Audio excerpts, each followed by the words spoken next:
서울 아파트의 전세 거래 5건 중에 1건이 2년 전 계약 때보다 낮은 가격에 계약되고 있습니다. 네, 이렇게 계약 당시보다 전세금이 하락해서 세입자에게 돈을 돌려주지 못하는 이른바 역전세 현상이 확산되면서 세입자의 피해가 우려되고 또 집주인들도 어려움을 겪고 있습니다.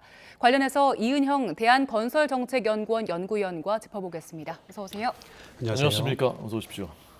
요새 이제 많이 듣는 말이 역전세, 역전세 난.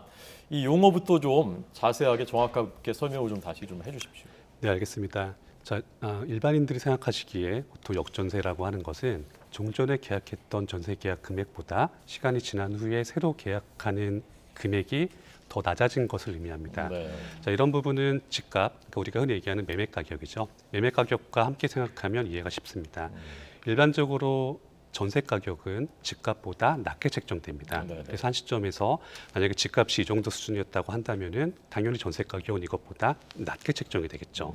근데 이 이후에 집값이 오르게 된다면 전세 가격도 오를 겁니다. 그런데 만약에 처음 계약한 전세 가격보다 집값이 같아지거나 낮아지게 되면 당연히 이 다음에 계약하는 전세의 계약 가격은 이것보다 같이 낮아져야 됩니다. 네. 근데 이렇게 되면 처음에 계약한 사람은 이 정도 금액에서 계약을 했는데 2년 뒤에 다시 갱신을 하려고 보니 가격이 낮춰져 있더라. 이렇게 되는 겁니다. 자, 이렇게 되면 이 발생한 차익만큼 네네. 집주인과 협의를 해서 전세금을 돌려받거나 아니면 이 금액을 돌려받기 힘들다면 오히려 임대인이 세입자에게 이 금액에 해당하는 만큼의 이자를 주는 식으로 진행이 됩니다. 이런 부분들이 지금 세간에서 이슈가 되고 있는 역전세난의 내용이라고 할 수 있습니다. 그렇군요. 그러면 최근에 전세가가 떨어진 건 매매 가격이 떨어져서 동반된 현상인 거예요? 네, 맞습니다. 그게 가장 큰 내용입니다. 사실 저희가 몇 년 전까지, 즉 작년 초까지만 하더라도 집값이 크게 내려갈 것이라고는 예상하기 쉽지 않았습니다. 왜냐하면 미국 연준 같은 경우에도 재작년, 그러니까 코로나 시기였죠. 코로나 한창 시끄러울 때까지, 그때까지만 해도 적어도 저금리 기조를 2023년까지도 유지하겠다라고 여러 번 발표했습니다. 자, 이렇게 되면 저희가 국내에서 다뤘었던 주택시장, 즉 집값에 영향을 미치는 요인들은 국외의 외부 요인이 아니라 국내 정책만 가지고 주로 얘기를 했었습니다. 그런데 갑자기 작년 하반기부터 미국 연준이 스탠스를 바꿨습니다. 갑자기 기준금리를 올리고 여기에 따라서 국내의 집값 매수 수요에 큰 영향을 미쳤습니다.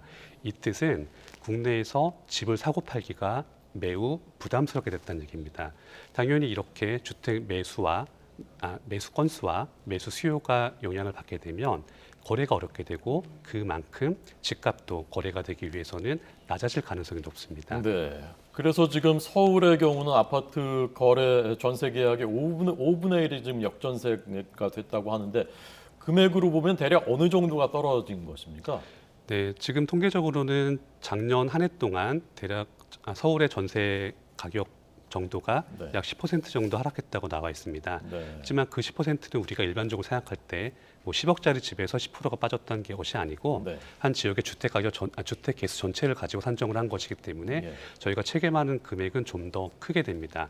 그래서 시청자분들이 거주하시는 인근 아파트 가격을 봤을 때 네. 작년보다 가격이 몇 억이 내려갔더라라고 한다면은 전세 가격이요? 집값이 집값이. 그렇다면 그만큼 비례해서 전세 가격도 내린 것으로 보면 거의 정확합니다. 그러니까 전세 가격도 몇 억 원 지금 내렸다는 곳들도 꽤 있는 것 같은데요? 네, 맞습니다. 그런 곳은 전세 가격과 함께 집값 자체도 몇 억 원씩 크게 내린 지역들입니다. 네. 그 역전세난이 일어나는 그 상황이 세입자 그리고 집주인한테도 다 영향을 줄 텐데 일단 세입자 중에서 새로 들어가는 사람 그리고 나와야 되는 사람 따라서 또 상황이 다를 것 같아요. 일단 지금 새로 집에 들어가야 되는 경우는 전세값이 떨어지면 좋은 거 아닌가요? 절반만 그렇습니다. 그러니까 만약에 새로 들어가시는 분들이 기존에 계약하고 있던 전세 같은 것들이 아예 없다. 이러면 매우 좋으신 거죠. 전세값이 내려가 있으니까요. 예. 하지만 다른 집에 살고 계시던 분들이 전세금을 빼서 다시 이사 가시는 경우에는 그 앞집에서 역전세난의 문제를 맞닥뜨리시게 됩니다. 받아야 되는데 못 받는 거죠. 네, 맞습니다. 그리고 집주인 입장에서는 또 어떤 문제가 있을까요? 네, 집주인 입장에선 대부분 집을 전세로 임대해 주시는 분들이 통장에 돈을 많이 갖고 계시지 않는 경우가 많습니다. 전세금을 다른 용도로 쓰고 계시는 경우가 많죠. 근데 갑자기 전세 계약 만료 시점에서 갑자기 몇 억이나 뭐 몇 천만 원을 돌려줘야 된다라고 하면은 집주인분들은 이 돈을 융통을 하셔야 됩니다. 네. 어딘가에 빌리시거나 만약에 뭐 금융권 대출이 가능하시다면 전세자금 반환 대출 같은 걸 하셔서 마련하셔야 되는 거죠. 그런데 이런 것도 마땅치 않다라고 하시면은 결국에는 세입자분들과 합의하시는 수밖에 없습니다.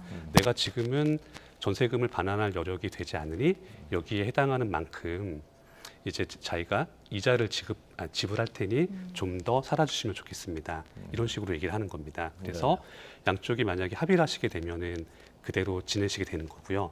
만약에 세입자분 같은 쪽에서 네네. 그렇게 할 수 없다라고 하시게 되면 예. 그때는 분쟁으로 발전하게 됩니다. 예. 분쟁이라는 게 이제 어떤 식으로 뭐 법정으로 가는 겁니까? 어떻게 되는 겁니까? 네, 대부분은 법적인 절차를 밟게 됩니다. 하지만 이제 주의하셔야 될 것이 뭐 일반적인 교과서에서는 뭐 경매를 신청한다든가 뭐 여러 가지 법적인 조치가 가능하지만 네. 이것 자체가 세입자 입장에서도 상당한 시간과 노력이 필요한 사안입니다.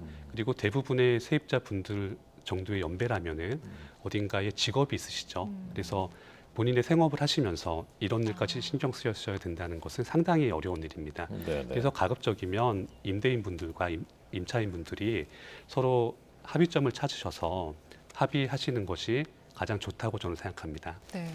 앞서 말씀을 해주셨는데 집주인들이 보증금을 돌려주느라 대출을 받는 경우도 있다고 하던데 그 전세금 반환을 위해서 대출 받는 것 자체는 좀 수월합니까? 어떻습니까? 아닙니다. 지금 시점에서 그렇게 수월하다고는 할 수 없습니다. 왜냐하면 대출이라고 하는 것 자체는 대출을 실행하시는 차주의 신용도나 기타 여건을 보고 금융기관이 돈을 내어주는 겁니다. 그런데 이제 지금처럼 이제 그 전세를 준 대상 주택에는 대출이 없을지라도 임대인분께서 다른 용도의 대출이 있는 경우가 있습니다. 이렇게 되면 이제 작년부터 이슈가 됐던 DSR 차주 규제에 좀 제한을 받을 가능성이 있습니다. 그리고 뭐 일각에서는 특례 보금자리론 같은 것도 용도로 가능하다고 하지만 네. 이제 이런 경우에는 주택에 금액 제한 금액 제한 같은 것들이 걸려 있습니다. 그래서 너무 비싼 집에서는 이걸 사용할 수가 없다든가 하는 제한들이 있기 때문에 사실 대출을 해서 세입자에게 전세금을 돌려준다는 것이 뭐 모든 임대인분들이 쉽게 하실 수 있는 방법은 아닙니다. 네. 자, 세입자 입장에서는 이제 사정이 급하고 또 가격이 내려가는데 계속 그만큼 줄 수도 없고 집주인도 또 사정이 또 뭐 당장 어떻게 돈을 구하기 어려운 경우가 많고 그러면 이걸 어떻게 구조적인 대책, 정부에서 내놓을 수 있는 대책이나 이런 것은 있습니까? 근데 사실 최근 몇 년간 정부 차원에서 많이 진행됐던 것 중에 하나가 네. 전세보증보험을 확대하는 것입니다. 그래서 만약에 지금 같은 경우에도 이제 전세보증보험이 가입이 되어 있다고 한다면 당연히 보증보험사에서 전세금을 돌려주고 추후에 구상권을 행사하게 됩니다. 임대인에게요. 네, 네. 그런데 이것도 그렇게 완벽한 방법이라고 할 수는 없는 것이 사실 비용 부담이 좀 있습니다. 왜냐하면 보증보험료라고 하는 것이 네. 그 보증 가액, 즉 전세금의 규모에 따라서 변동하기 때문에 전세금이 크신 분들은 이 금액이 좀 부담스러우셔서 잘 하지 않는 경우가 많으십니다. 네. 그래서 그 다음으로 택할 수 있는 방법들은 우리가 흔히 아는 것들 이제 일반적으로 이사 가실 때 대항력을 받는 방법들이 있죠. 전입신고 같은 것들. 그런데 이미 수십 년 전에도 바로 요 역전세 사안 때문에 이제 문제가 돼서 도입이 된 것이 전세권이라고 하는 제도입니다. 즉 세입자분들이 이 집에서 모두 이사를 가시더라도 즉 일반적인 전입신고에 따른 대항력을 상실하는 상황이 발생을 하시더라도 전세권이라고 하는 등기상의 제도를 통해서 네. 만약에 이 집이 뭐 경매에 넘어갔다든가 어떤 상황이 발생했을 때 가급적 선순위로 전세금을 받을 수 있는 제도가 이미 마련되어 있습니다. 그 때문에 뭐 제일 편한 방법은 보증보험이겠지만 이것이 좀 마땅치 않다고 하는 경우에는 전세권도 생각을 할 수 있으시고요. 그리고 역시 가장 원활한 방법은 임대인과 적절히 합의하시는 것이 가장 좋다고 할 수 네, 있습니다. 일단 합의가 제일 좋은 방법이라고 알려주셨는데 지금 그 3월에 이사철이기도 한데 근데 지금 내가 살고 있는 집 그냥 그대로 재계약을 하고 싶다 하는 분들도 계실 거예요. 근데 금액이 많이 떨어진 경우에는 계약 다시 어떻게 해야 되나요?